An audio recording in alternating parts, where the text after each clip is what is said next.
Hola amigos, en esta clase les hablaré sobre los modelos y sistemas económicos de El Salvador. Los modelos económicos a lo largo de nuestra historia podríamos decir que han existido algunos. Por ejemplo, el modelo agroexportador. Señalar una serie de cultivos de productos agrícolas orientados hacia la exportación desde la misma llegada de los conquistadores españoles. Productos como el cacao, bálsamo, añil, café, algodón, caña de azúcar, se expandieron obedeciendo, por supuesto, a la lógica de buscar exportarlos. A partir de 1950, señalamos nosotros un proceso bastante interesante que fue orientado a sustituir ciertos productos que anteriormente se importaban, buscando producirlos localmente a través de la industrialización. En los últimos 25 años, desde la década del 90, un nuevo modelo hace presencia en nuestro país. Buscando promover las exportaciones, se toman una serie de medidas que corresponden al pensamiento del modelo neoliberal. Tratar de eliminar restricciones a la producción, la privatización, etc. El modelo agroexportador, señalar que desde el siglo XVI y XVII la economía colonial estaba formada en ese tiempo por dos grandes sistemas. Por un lado, existía un sistema orientado a la producción local, tratando de garantizar la subsistencia de la población a través de la cría de ganado, del cultivo de ciertos productos básicos como maíz, frijol, trigo, etc. A la par de este sistema de subsistencia subsistía otro que podríamos identificar como economía de exportación. Se buscó la explotación de ciertos productos que tuviesen bastante demanda en el mercado europeo.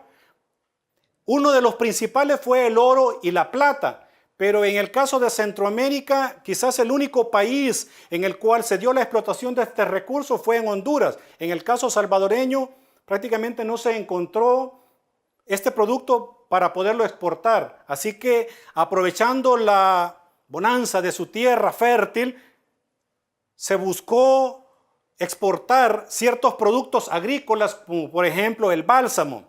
El bálsamo, mencionar que se ha utilizado para la fabricación de medicamentos y cosméticos. Entre 1560 y 1600, este producto diríamos que se exportó en grandes cantidades, pero también señalar que no fue un producto de exportación de primer orden, precisamente porque la producción de este recurso no deja de ser un tanto dañino para las plantas, ya que hay que hacerle ciertas fisuras para poder extraer su savia. Además, los árboles no crecen de la noche a la mañana y fue bastante difícil, ¿no? El cacao. Desde el siglo XVI hasta el siglo XVIII, el cacao sí se constituyó en el principal producto de exportación. Mencionar que este producto ya se cultivaba desde antes de la llegada de los españoles en la región de los Izalco. Era un producto bastante importante consumido por la élite de ese entonces. Se ocupa para producir esta bebida tan sabrosa, el chocolate, y adquirió en ese periodo bastante demanda en el mercado europeo. Lo continuaban produciendo los indígenas en la región de los Izalcos y los españoles se dedicaban al comercio, de tal forma de que establecieron una de sus ciudades cerca de la zona de producción, como fue la de Sonsonate. Se establecieron ahí y esta ciudad fue adquiriendo mucha importancia en la época colonial. Los indígenas eran objeto de cierta explotación, ya que se les obligaba a jornadas bastante grandes, bastante extensas, y hubo ciertas quejas.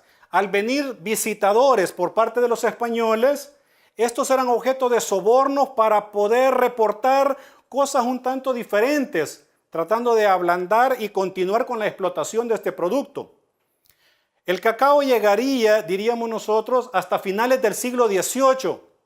Ya para finales del siglo XVIII, la producción del cacao comenzó a decaer.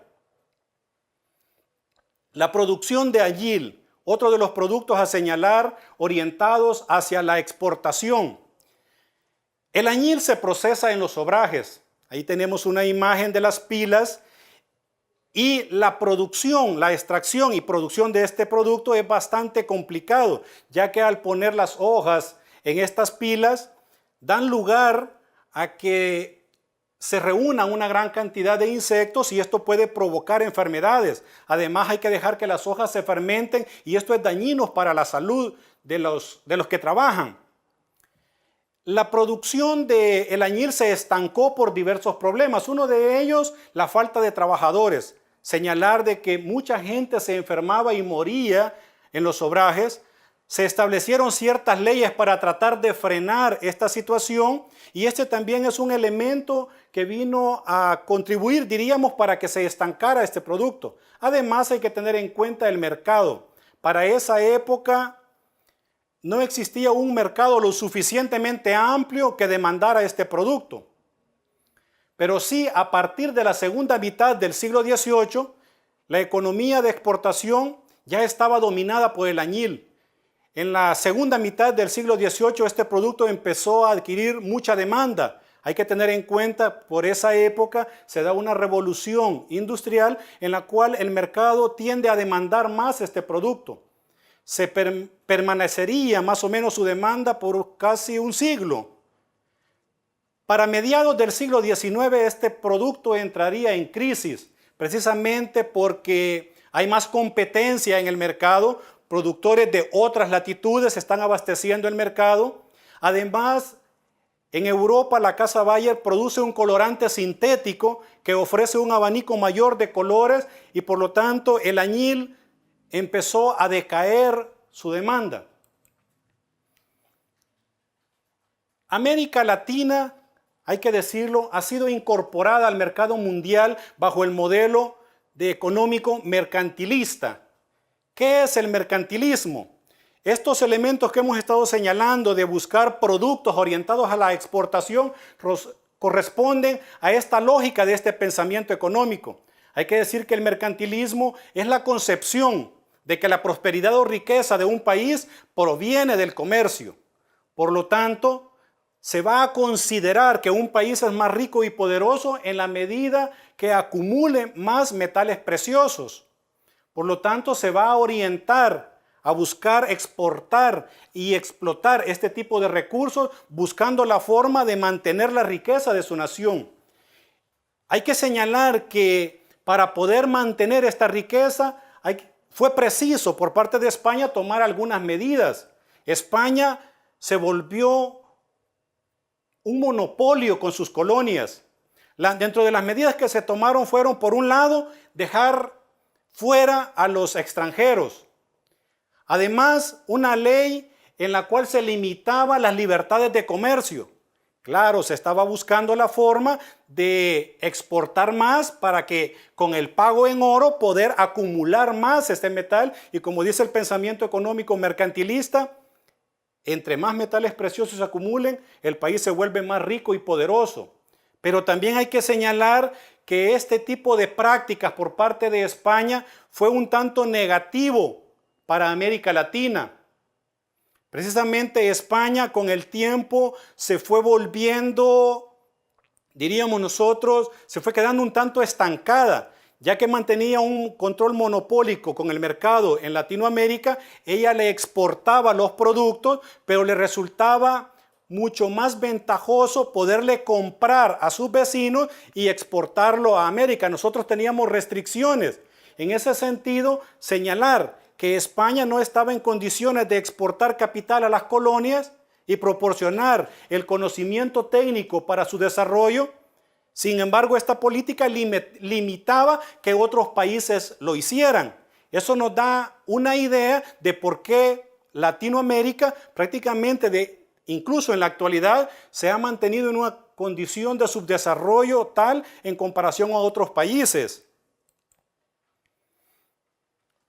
Para el último tercio del siglo XIX se comienzan a implementar una serie de medidas que vienen a configurar una coyuntura muy particular en nuestro país.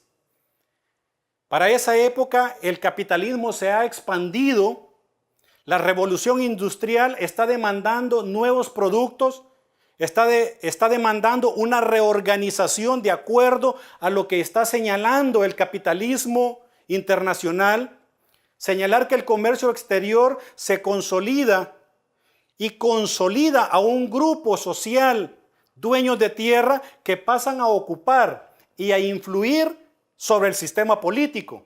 La reorganización institucional y política que experimentó la sociedad centroamericana en su conjunto se realizó para asegurar los lazos económicos con el exterior. Aquí entra en escena lo que vendría a ser un nuevo producto, el cultivo del café. Por supuesto, cultivar este producto exigía una nueva organización productiva y, por supuesto, nuevas formas de propiedad. Se modifica la estructura social y política de las naciones centroamericanas y este condicionamiento de su estructura está aparejado precisamente a buscar producir y exportar café. En el caso nuestro, los primeros registros que se tiene sobre las primeras plantitas en nuestro territorio datan desde 1846, cuando se dice de que Eugenio Aguilar en su administración trajo las primeras plantas para poderlas cultivar en su hacienda. Gerardo Barrios, por su parte, en 1858 se menciona que realizó una serie de cambios, introdujo ciertas medidas buscando favorecer el cultivo de este producto. Él ya lo hacía en su hacienda. Pero los cambios más radicales, más sustanciales se darían ya hasta la década de 1880. Durante la presidencia de Rafael Saldívar tuvo lugar la implementación, la aprobación de ciertas leyes que vinieron a modificar la tenencia de la tierra. En 1881 se aprueba la Ley de Expropiación de Comunidades. Al año siguiente, en 1882, la Ley de Extinción de Ejidos. Precisamente la aprobación de estas leyes correspondió a la idea de que la propiedad comunal de la tierra era un estorbo para el desarrollo de la nación. Además, fue preciso implementar también vía legal el de que hubiese disposición de mano de obra para poder recoger la cosecha, a tal punto que en 1886 se establece la ley contra la vagancia, y esta ley se hacía vigente o se ponía en práctica precisamente en la época de cortas de café. Además, se necesitaba una infraestructura que facilitara el comercio. De esa época datan los primeros ferrocarriles en nuestro país, la introducción de la telefonía y, por supuesto, el mejoramiento de otras vías de comunicación. Los hacendados, cuando tenían problemas de mano de obra, resolvieron el problema a través de las habilitaciones. ¿En qué consistía esto? En dar cierta facilidad de dinero a los agricultores para poder tener mano disponible en la época de cosecha del café. Además, para poder reorganizar todo este movimiento de tierras, se crea el registro de tierras que vino a darle legalidad, diríamos, a toda esa parcelación que se hizo producto de las leyes de extinción de tierras comunales. En la década del 80 también aparecen las primeras instituciones bancarias, ligadas por supuesto a facilitar el comercio exterior. Ya para esta época podríamos decir que el café ha sido el principal producto de exportación y que el mismo café vino a consolidar el poder político y económico de ciertas familias que se orientaron a la explotación de este recurso. Pero también hay que señalar, nuestro país se dedicó a la exportación exclusiva de este producto y esto generó un problema. Cuando se dio la crisis económica en 1929 se dejó ver, precisamente porque aquellas zonas donde se producía café se vieron afectadas socialmente. El café ya no fue un producto que obtuvo demanda en el mercado exterior y por lo tanto nos vino a generar un conflicto que ya hemos hablado en clases anteriores. Fue preciso mirar y diversificar la producción para la exportación. Ahí donde entra en juego la producción del algodón. Hay que señalar que el cultivo del algodón se hacía desde mucho antes de la llegada de los españoles. Pero a partir de la década de 1930, este cultivo diríamos que se reinicia de nuevo. En las décadas de 1940 y 1950 es cuando experimenta su mayor desarrollo gracias a los altos precios. La Segunda Guerra Mundial había puesto ciertas restricciones u obstaculizaba que ciertos productos entraran al mercado y eso vino a robustecer la demanda local y por supuesto la producción de este rubro que es el algodón. Por otro lado, señalar el azúcar. El azúcar hay que mencionar que fue introducida por los españoles desde el siglo XVI, pero también mencionar que este producto no se logró convertir en un producto importante de exportación fuera de Centroamérica hasta 1966. Y esto precisamente porque la exportación de este producto está más condicionado por factores políticos.